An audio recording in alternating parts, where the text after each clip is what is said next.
Cuban missile crisis, यहाँ पर बात की गई है क्यूबा की, एक ऐसी कंट्री जो अमेरिका के एकदम पास में है, लेकिन यहाँ पर इतना ज़्यादा आपको डेटा नहीं दिया गया है। कुछ डेटा मैं आपको अपनी तरफ से देता हूँ ताकि आप इसे इजीली रिलेट कर पाएँ।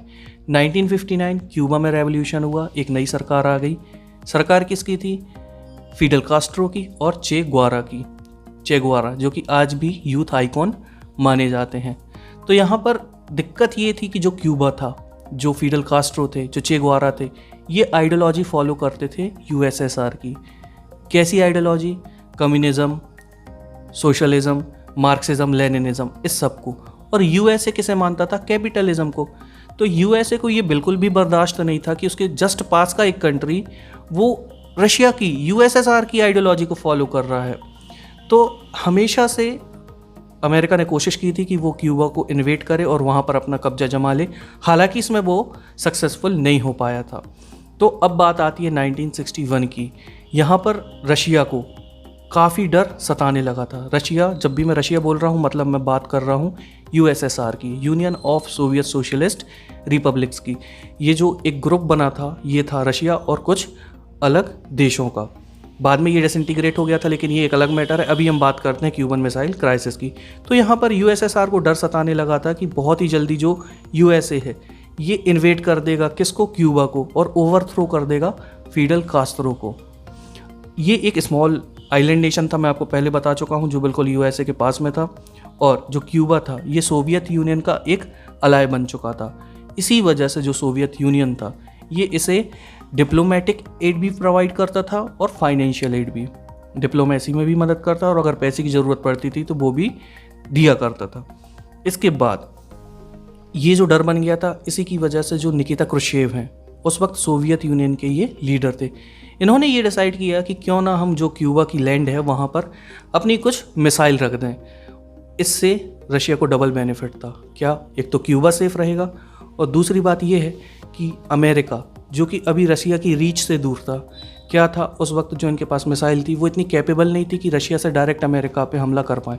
लेकिन अगर रशिया अपनी मिसाइल को ले जाकर क्यूबा में रख जाता है तो इससे वो इजीली अमेरिका को कैप्चर कर पाएगा। तो बस क्या था, इसके बाद सीधे सीधे जो रशिया था उसने अपनी मिसाइल को उठाए और ले जाकर क्यूबा में प्लेस कर दिया। और फिर जब इन्होंने उस मिसाइल को क्यूबा में प्लेस कर दिया, ये पहला टाइम था जब यूएस रेंज में आ चुका था कंप्लीटली। किसकी? यूएसएसआर की मिसाइल्स की रेंज में। और आए दिन जो यूएसएसआर है ये वहाँ पर जो नंबर ऑफ मिसाइल्स है उसको बढ़ाता जा रहा था। अब ये सारे इवेंट हो चुके थे, यूएसएसआर क्यूबा में मिसाइल रख चुका था। इसके 3 हफ्ते बाद जाकर पता चला था अमेरिकन्स को कि अरे क्यूबा में यूएसएसआर ने मिसाइल रख दी हैं। और इसके बाद जब ये बात जॉन एफ कैनेडी को पता चली, जो उस वक्त यूएस के प्रेसिडेंट थे, वो काफ़ी परेशान हो गए थे। अब यहाँ से क्या हुआ? अब रशिया रिस्क तो नहीं ले सकता था बिल्कुल भी कि वहाँ पर एक फुल स्केल न्यूक्लियर वॉरफेयर हो जाए। तो वो ऐसी कोई भी एक्टिविटीज़ नहीं करना चाहते थे जिससे वॉर हो जाए दोनों बड़े बड़े नेशंस का।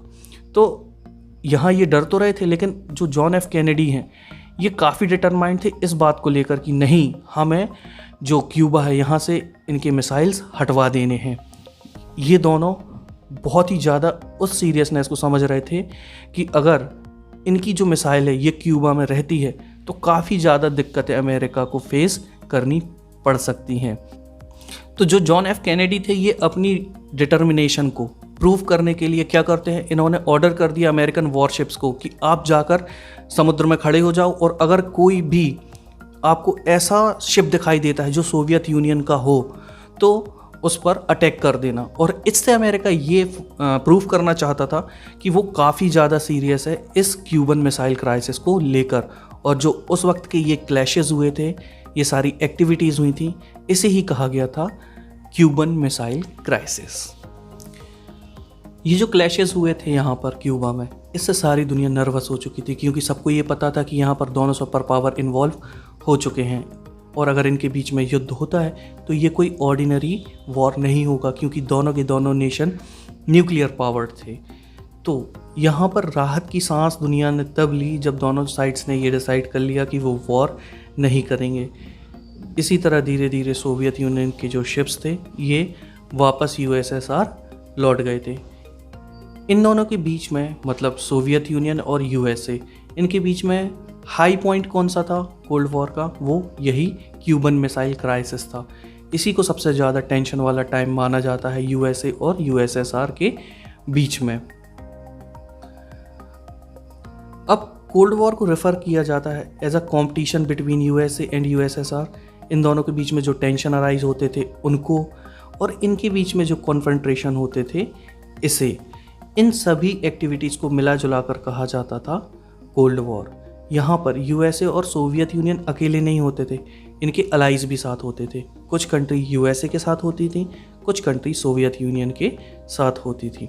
फॉर्चुनेटली यहाँ पर एक अच्छी एक्टिविटी हुई थी, वो ये थी कि कोल्ड वॉर कभी हॉट वॉर में कन्वर्ट नहीं हुआ। हॉट वॉर क्या है? हॉट वॉर जहाँ पर दो नेशन एक दूसरे के साथ फुल फ्लेजेड वॉरफेयर करते हैं, जहाँ वो अपनी आर्मी को और अपने वेपन्स को दोनों को यूज़ किया करते हैं। तो यहाँ पर इन दोनों के बीच में किसी भी तरह का हॉट वॉर नहीं हुआ था। यहाँ पर ऐसे कुछ रीजन्स थे जहाँ पर वॉर्स होते थे, जहाँ पर दो कंट्रीज़ एक दूसरे के साथ वॉर में इन्वॉल्व होती थी। एक को सपोर्ट करता था यूएसए, एक को सपोर्ट करता था सोवियत यूनियन, और वो अपने अलाइज को सपोर्ट किया करते थे और उन दोनों के बीच में युद्ध चलता रहता था। लेकिन फिर भी ठीक है, इसमें कम से कम ये एक अच्छी चीज़ निकल कर आई थी कि थर्ड वर्ल्ड वॉर या फिर किसी और तरह का ग्लोबल वॉर सामने निकल कर नहीं आया था। जो कोल्ड वॉर है, क्या ये केवल मैटर था पावर राइवलरीज का और मिलिट्री अलाइंसेस का या फिर बैलेंस ऑफ पावर का? जी नहीं, यहाँ पर और भी कॉन्फ्लिक्ट थे। कैसे कॉन्फ्लिक्ट थे? इनके बीच में आइडियोलॉजिकल कॉन्फ्लिक्ट्स थे। यहाँ पर कॉन्फ्लिक्ट्स थे कि कौन किससे ज़्यादा बेस्ट है। यहाँ पर ये डिस्कस होता था कि किस आइडियोलॉजी की वजह से पॉलिटिकल स्टेबिलिटी रीजन में रह सकती है, इकोनॉमिकली वो तेज़ी से आगे बढ़ सकते हैं, सोशल लाइफ जो होगी वो अच्छी रहेगी। तो जो वेस्टर्न अलायंस था इसे लीड करता था कौन? यूएस। और यूएस की आइडियोलॉजी क्या थी? इसकी आइडियोलॉजी थी लिबरल डेमोक्रेसी एंड कैपिटलिज्म। और जो सोवियत यूनियन है, इसकी आइडियोलॉजी कैसी थी? इसकी आइडियोलॉजी थी socialism and communism. Class 11th में ये आपको सारी की सारी आइडियोलॉजीज़ पढ़ा दी गई हैं, लेकिन फिर भी एक छोटा सा ओवरव्यू दे देता हूँ। लिबरल डेमोक्रेसी एंड कैपिटलिज्म, मतलब कैपिटलिज्म जहाँ पर प्राइवेट फर्म्स को पूरी छूट होती है कि वो अपना बिजनेस कर सकते हैं, उसे स्टेट ओन नहीं करता, मतलब वहाँ की सरकार इसमें इंटरफेरेंस नहीं करती। और वहाँ डेमोक्रेसी होती है, मतलब वहाँ मल्टी पार्टी सिस्टम होता है। एक पीरियड ऑफ टाइम में हमेशा चुनाव होते हैं जिसे जनता चुनती है। लेकिन सोशलिज्म और कम्युनिज्म में क्या डिफरेंस है? सोशलिज्म में जो सारी की सारी बड़ी बड़ी कंपनियां हैं या जो सारे एक कंट्री के असेट्स होते हैं उसे कौन ओन करता है? उसे ओन करता है वहाँ का स्टेट, मतलब वहाँ की गवर्नमेंट। और कम्युनिज्म में मल्टी पार्टी सिस्टम नहीं होता, बाई पार्टी सिस्टम होता है। रशिया और चाइना को आप उठा लीजिए, यहाँ पर एक ही पार्टी एग्जिस्ट करती है।